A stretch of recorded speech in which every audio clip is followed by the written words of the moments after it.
আসসালামু আলাইকুম, কেমন আছেন সবাই? আমার আরও একটি লং ব্লগে আপনাদের সকলকে স্বাগত জানাই আর সঙ্গে জানাই গুড মর্নিং। আজ বুধবার, এখন ঘড়িতে বাজে ওই 10:30 মতো। এর আগের ব্লগে তো আপনারা দেখলেন কাল বাবা বাড়ি এসছে, তার জন্য তো আজকে আছে দিদির বাড়ি নেমন্তন্ন। তাই তো সেটা নিয়েই সকাল থেকে তোড়জোড় শুরু হয়ে গেছে আর আমরা সকলেই যাব আর আপনাদেরও তো সারা দিন সাথে রাখবো। তো চলুন আর দেরি না করে, একটুখানি কাজ আছে সেটা মিটিয়ে বেরিয়ে পড়ি। চলুন, আর বাড়িতে বসে থাকতে ভালো লাগছে না, এবারে যাব একটুখানি বাগানের দিকে। এটা তো হচ্ছে আমার বাড়ির পেছনের সাইডে, দেখছেন কতটা নিঃশুপ নিঃশব্দ। যখন আমার মন খারাপ হয় তখন তো আমি আসি এই বাগানেই একটুখানি মন ভালো করার জন্য। আর এবারে তো প্রচন্ড রোদে বেরিয়েছি একটুখানি মুদি দোকানে, কারণ মুদি দোকানে কিছু নেওয়ার আছে। সেখানে গিয়ে জিনিসটা নিয়ে তারপরে এসে চান ধান সেরে রেডি হব। দোকান থেকে এসে এক মুহূর্ত দেরি না করে ছুটতে গেলাম চান করতে। চান করে চলে এসছি, এবারে তো হবো রেডি। এখন তো ঘড়িতে বাজে দুপুর 3:05, রেডি হয়ে বেরিয়ে পড়েছি। চলুন, আর এক মুহূর্ত দেরি করবো না, কারণ এরই মাঝখানে দিদির 3বার ফোন এসছে। আর কি, আপনারা তো সকলেই জানেন আমার বাড়ি থেকে একটুখানি বাঁধের উপরে হেঁটে যেতে হয়। এবারে তো ধরেছি তার জন্য হাঁটতে। আর ওই যে সামনে বাবা ও মা দুজনেই হেঁটে যাচ্ছে। ঝটপট গিয়ে এবারে গাড়ি ধরতে হবে। চলুন তাহলে। এসে পড়েছি বাঁধের ওপর, সামনে একটা গাড়ি পেয়েছি, তবু কিছুক্ষণ অপেক্ষা করে থাকতে হবে গাড়িটার জন্য। আর রাস্তায় তো হচ্ছে রাস্তার কাজ, তার জন্য তো আমরা একটা অন্য রাস্তা ধরেছি। অপেক্ষার অবসান শেষ করে এবার উঠে পড়েছি গাড়িতে। চলে এসেছি মার্কেটে। মার্কেট তো এখন পুরোপুরি ফাঁকা। এখন মার্কেট পুরোপুরি ফাঁকা থাকলেও তো কিছুক্ষণের মধ্যে লোকেদের আনাগোনা শুরু হতে লাগবে। যেহেতু আমাদের লেট হয়ে গেছে, এবারে তো আমরা আর কোথাও দাঁড়াবো না, সোজা যাব দিদির বাড়ি।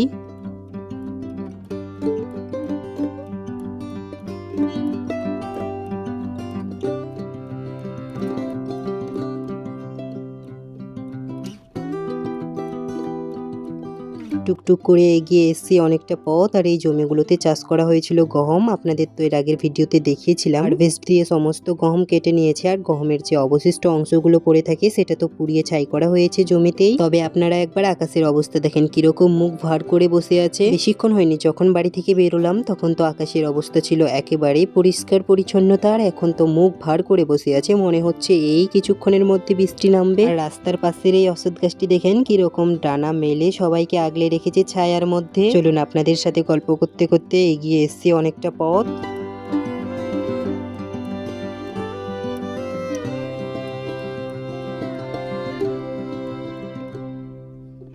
এসে পৌঁছে গেছি দিদির বাড়ি। ওই যে কালো দরজাটা দেখতে পাচ্ছেন, ওটাই তো হচ্ছে দিদির বাড়ি। এবারে চলুন ভেতরে যাব। গাড়ি ছিল তো আমাদের গ্রামেরই, তার জন্য তো আমরা গাড়িটাকে ছাড়িনি, সোজা নিয়ে এসেছিলাম দিদির বাড়িতেই। এসে একটুখানি বসে আছি, আর এবারে তো আমি দিদিকে বলছি একটুখানি যাব তোদের মাঠে ঘুরতে। দিদিকে বলতেই তো দিদি এক পায়ে রাজি হয়ে গেছে। এবারে হয়তো আপনারা ভাববেন মাঠে ঘোরার মতো আবার কি আছে। সত্যি তো, মাঠে তো ঘোরার মতো কিছু নেই, আর যাওয়ার মতো তো কোনো ঝা চকচকে রাস্তা নেই। তবে কি জানেন, প্রকৃতির অপরূপ সৌন্দর্য, পড়ন্ত বিকেল আর পাখিদের কুহু কুহু আওয়াজ সবকিছু মিলিয়ে মন একেবারেই স্বতঃস্ফূর্ত করে তোলে। তাই তো আমার মন খুশিতে আত্মহারা হয়ে বলছে, প্রকৃতি তুমি অপরূপ সুন্দর, তোমার সৌন্দর্যের কোনো তুলনা নেই। তুমি এতটা সুন্দর যে তোমার কারো রূপের সাথে তুলনা করা যাবে না। আরো কি জানো, তোমার মাঝে আসলে ফুরফুর বাতাসের শব্দে মন একেবারেই আনন্দে ভরিয়ে তোলে। চলুন, এগোতে এগোতে অনেকটা পথ এগিয়ে এসছি, আর এটা দেখতে পাচ্ছেন, এটা তো হচ্ছে শিমের গাছ। কত বড় একটা শিম ধরে আছে। আর এদিকে আকাশের অবস্থা তো আবারও খারাপ হয়ে পড়েছে। এবারে তো আমরা হাঁটছি একটা আম বাগানের ভেতর দিয়ে, দেখছেন বাগানটা কত বড়।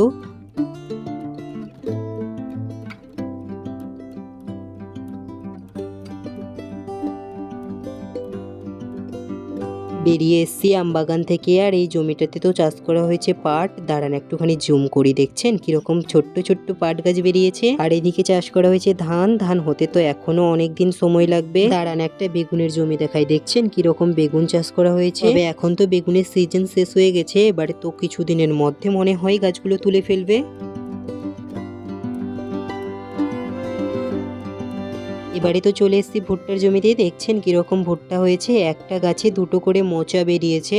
আর আকাশের অবস্থা তো একেবারেই ভালো নেই, যখন তখন বৃষ্টি নামতে পারে। তাই তো আমার মন বলছে, ও আমার মেঘলা আকাশ এতদিন কোথায় ছিলে, এত যে রাত্রি দিনে ডাকছি সবাই মিলে, চোখে জল ঝরছে না, কিছু কি দায় মানো না, দিয়ে যাও এক ঘটি জল আমাদের শুকনো বিলে। ও আমার মেঘলা আকাশ এতদিন কোথায় ছিলে, ও আমার মেঘলা আকাশ তুমি কি সেই মেঘনা, এই পদ্মার জল ভরাতে সেই মেঘনা, সে ধারা কোথায় গেল, তুমি কি অন্ধ হলে, আমাদেরকে কি ত্যাগ করেছো আমরা মন্দ বলে, ভালো আর হয় কি করে দু ফোঁটা জল না পেলে। আরে ও আমার মেঘলা আকাশ এতদিন কোথায় ছিলে। চলুন এসবের মাঝখানে এগিয়ে এসছে অনেকটা পথ, এখানে চাষ করা হয়েছে পটল, আর দেখছেন কি সুন্দর পটল হয়েছে। দাঁড়ান একটুখানি কাছে নিয়ে গিয়ে দেখাই, তাহলে আপনারা ভালো দেখতে পাবেন। ধরিয়েছি দিদির হাতে ক্যামেরা, নিলাম একটু আমার ভিডিও। সূর্য মামা দেখা না গেলেও তো এখন হচ্ছে গোধূলি বেলা, তার জন্য সমস্ত পাখিরা তাদের ছানাপোনাদের নিয়ে নিরে ফেরার জন্য কিচিরমিচির শুরু করেছে। তবে এইদিকে দেখেন একটা ছোট্ট টমেটো গাছে কি সুন্দর লাল লাল টমেটো হয়ে আছে। চলুন ধরেছি বাড়ির পথ, যতটা হেঁটে এসেছি ততটাই তো হেঁটে যেতে হবে আবারও। আসার পথে তো রাস্তাতেই বৃষ্টি শুরু হয়ে গেছিল। চলুন তাহলে ব্লগটা এখানেই শেষ করছি। ব্লগটা কেমন লাগলো আমাকে নিশ্চয়ই কমেন্টে জানাবেন, ভালো লাগলে একটা লাইক করে দিবেন। সকলে ভালো থাকবেন, সুস্থ থাকবেন, দেখা হবে খুব শীঘ্রই পরের একটা ব্লগে।